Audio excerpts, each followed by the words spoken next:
Welcome to Raptor classes. तो आज हम इस वीडियो में जनरल साइंस के इम्पोर्टेंट क्वेश्चन को सॉल्व करेंगे। तो चलिए स्टार्ट करते हैं। अगर आप चैनल में न्यू हैं तो प्लीज़ चैनल को सब्सक्राइब कर लीजिएगा सो दैट कि आपको इस तरह के वीडियोस हमेशा मिलते रहें। फर्स्ट क्वेश्चन है, which cell organelle is found in plant only? And the options are A chromosomes, B mitochondria, C plastids and D ribosomes. Cell organelle found in plant only. Right answer of this question is option number C, that is plastids. Plastid सिर्फ plant में पाया जाता है।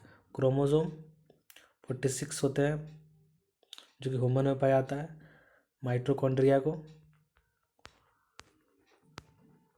Power house of the cell बोला जाता है।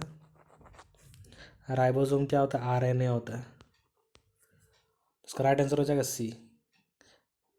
Next आते हैं क्वेश्चन नंबर 2 में। Which of the following is an example of non-conventional source of energy? And the options are A petroleum, B coal, C solar energy and D all of the above. Very simple question. Non-conventional source of energy. Right answer of this question is option number C, that is solar energy. Petroleum conventional source है,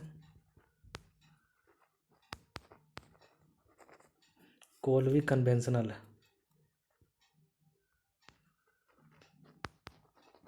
जिसको हम लोग use again and again नहीं कर सकते, और solar energy को हम यूज़ कर सकते हैं again and again. Next question number 3 में आते हैं।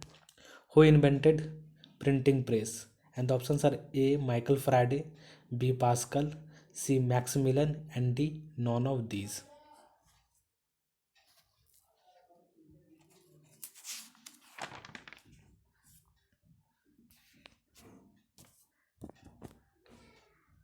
Right answer of this question is option number D, that is none of these. Printing press किसने इन्वेंट किया? गुटेनबर्ग ने।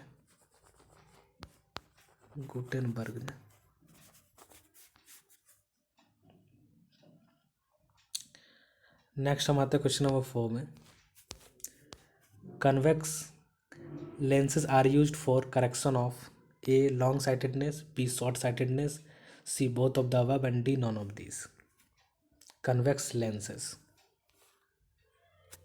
Right answer of this question is option number A, that is long sightedness. Long sightedness को हम लोग क्या बोलते हैं? Hypermetropia.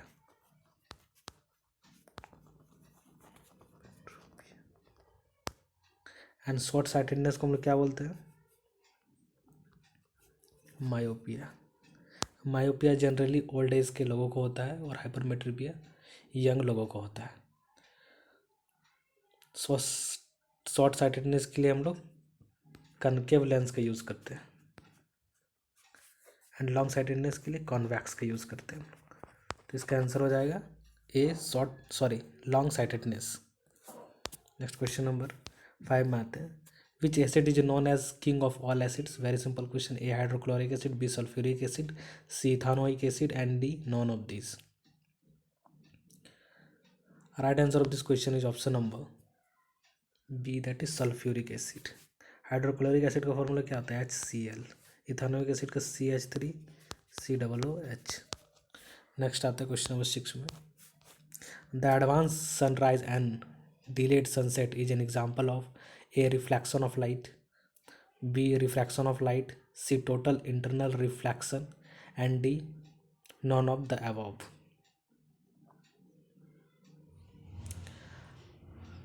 Right answer of this question is option number B, that is refraction of light. refraction of light किस में होता है? मिरर में होता है। टोटल इंटरनल रिफ्लेक्शन से क्या बनता है? रेनबो बनता है। नेक्स्ट हम क्वेश्चन नंबर 7 में आते हैं। Electric currents in a metal wire is due to A proton, B ion, C hole, D none of this. Electric current किसके कारण होता है? Right answer of this question is option number D, that is none of this. Electric current जो है वो electron के movement के कारण होता है। नेक्स्ट क्वेश्चन नंबर 8 में आते हैं। Sea grass is the main source of which of the following? A chlorine, B iodine, C calcium, D none of this. Sea grass. Right answer of this question option of B, that is iodine. Next question number 9, which of the following energy varies with the height of an object? A kinetic energy, B potential energy, C chemical energy, D nuclear energy.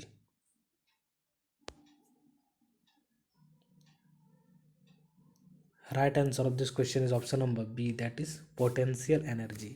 क्योंकि potential energy का formula होता है mgh, that is mass, g for gravity and h for height, तो ये height पे depend करता है। Kinetic energy का फॉर्मूला क्या होता है? हाफ mv², ये मास और वेलोसिटी पे डिपेंड करता है। केमिकल एनर्जी नहीं होगा और न्यूक्लियर एनर्जी भी नहीं होगा। राइट आंसर इसका हो जाएगा बी, पोटेंशियल एनर्जी। क्योंकि इसका फॉर्मूला होता है mgh, जो कि हाइट पे डिपेंड करता है। जितना ज़्यादा आप हाइट ऊपर लेके जाओगे उतना जो है सो ग्रेविटी ज़्यादा होगा। नेक्स्ट क्वेश्चन में 10 में आते हैं। Lack of which of the following substance in our body causes diabetes? And the options are A hemoglobin, B insulin, C both A and B, and D none of these. Right answer of this question is option number B, that is insulin. Insulin के insufficient के कारण diabetes disease होता है। Haemoglobin के insufficient के कारण क्या होता है? एनीमिया होता है। ये जनरली वुमेन लोगों को होता है एनीमिया, जिसमें आयरन का डेफिशिएंसी हो जाता है बॉडी में, ब्लड में। नेक्स्ट क्वेश्चन नंबर 11 में आता है। Rusting of iron is prevent through A applying grease, B galvanising, C painting, D all of the above. Very simple question. Rusting of iron को हम लोग प्रिवेंट कर सकते हैं by applying grease, by galvanising, C painting. तो right answer क्या हो जाएगा? D, that is all of the above. Next question number 12 में आते हैं। At room temperature which metal remains in liquid state? And the options are A lead, B mercury, C zinc, and D sodium. Very simple question. Right answer is mercury. That is option number B. इसको हम लोग Hg से denote करते हैं, lead को Pb से denote करते हैं, जिंक को Zn से करते हैं, सोडियम को Na से करते हैं। Next question number 13। In exothermic reaction what happens? Heat is release, heat is absorbed, both A and B, and D none of the above. Exothermic reaction, तो एक्सोथर्मिक रिएक्शन में क्या होता है? हीट रिलीज होता है। तो राइट आंसर क्या हो जाएगा इसका? ऑप्शन नंबर ए। और एंडोथर्मिक में क्या होता है? एब्जॉर्ब होता है। एंडोथर्मिक का एग्जांपल क्या हो जाएगा? Melting of ice.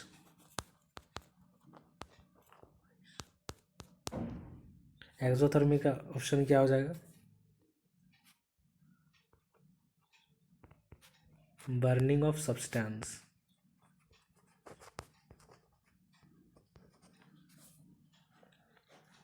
Next question 14 में आते हैं। C10 number is used to measure the quality of petrol, diesel, B both A and B, and D none of these. C10 number जो है वो क्वालिटी ऑफ डीजल को measure करता है। जितना कम C10 नंबर उतना अच्छा क्वालिटी का डीजल, और पेट्रोल को हम लोग ऑक्टेन नंबर से मेज़र करते हैं। जितना ज़्यादा ऑक्टेन नंबर उतना अच्छा क्वालिटी का पेट्रोल। तो ये दोनों अपोजिट है। ऑक्टेन नंबर जितना ज़्यादा उतना अच्छा पेट्रोल, और C10 नंबर जितना कम उतना अच्छा डीजल। नेक्स्ट क्वेश्चन नंबर 15 में आते हैं। Which of the following is a major source of carbohydrates? Carbohydrates का मेजर सोर्स क्या है? A wheat, B fish, C soybean, D all of the above. Right answer of this question is option number A, that is wheat. Fish और soybean में क्या मिलता है? Protein. Next question number 16 में आते हैं। The pH value of acid rain is A more than 7, B equal to 7, less than 5.5 and D more than 14। More than 14 तो कुछ होता ही नहीं है, लेस देन 5.5 होगा क्योंकि एसिड का कितना होता है 7 से बिलो होता है और बेस का 7 से ज़्यादा होता है। नेक्स्ट क्वेश्चन नंबर 17 है। Teeth and bones acquires strength through A calcium, B phosphorus, C both A and B and D none of this. Very simple question. Answer हो जाएगा इसका C, that is both A and B. Calcium phosphorus दोनों help करता है teeth and bones को strong करने के लिए। नेक्स्ट क्वेश्चन नंबर 18 में आते हैं। The energy stored in dry cell is A thermal energy, B solar energy, C chemical energy and D electric energy. Dry cell में कौन सा एनर्जी स्टोर्ड होता है? राइट आंसर इसका हो जाएगा C, chemical energy. Next question 19 में आते हैं। The most abundantly occurring elements in the earth crust is A oxygen, B nitrogen, C carbon dioxide and D sulphur dioxide. सबसे ज़्यादा क्या होता है अर्थ क्रस्ट में? राइट आंसर इसका जो हो जाएगा वो हो जाएगा नाइट्रोजन, जो कि 78% होता है। ऑक्सीजन 21% होता है और जो अदर गैस होते हैं वो 1% होते हैं, जिसमें कि कार्बन डाइऑक्साइड भी आता है। तो राइट आंसर इसका हो जाएगा नाइट्रोजन, जो सबसे ज़्यादा मिलता है अर्थ क्रस्ट में। Next, pituitary gland is found in stomach, neck, brain and heart. Right answer of this question is option number C, that is brain. Brain में पिट्यूटरी ग्लैंड मिलता है। आई होप आप लोग को ये क्वेश्चन अच्छा लगा होगा। अगर क्वेश्चन अगर अच्छा लगा होगा तो आप चैनल को सब्सक्राइब कर सकते हैं, लाइक एंड कमेंट भी कर सकते हैं। Thank you and have a nice day.